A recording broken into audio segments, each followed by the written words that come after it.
Cek, Ece bosen tuh sih jadi juri. Bosan sih henteu.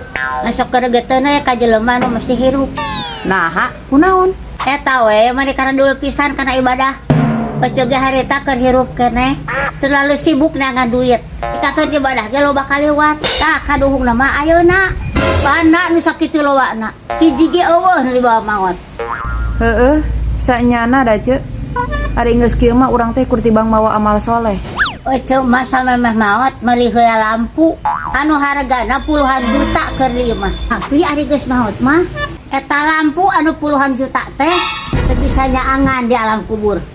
Anu bisa nyaangan urang di alam kubur mah eueuh lian iwati salat urang. Pantesan di jero kubur Ece mah meuni paroe. Pas salatna kur tibang magrib jeung lohor.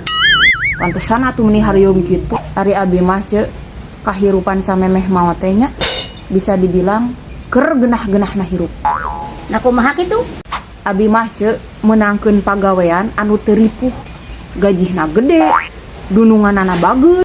Bahkan ari kudu dibejakeun mah Cek, abi teh karyawan hiji-hijina anu dipikanya aku dunungan. Terus Gawe karek ge 2 bulan, eta gaji geus ditaekeun 3 kali lipat. Encan bonusna eta teh saminggu sakali. Katempo we gawe rada haroream. Sok langsung ditah pere ku dunungan teh. Tapi tetep dibayar sanajan pere saminggu oge. nah batur teh saririkeun eta. Nya saririkeun atuh. Ngan abi mah teu palire.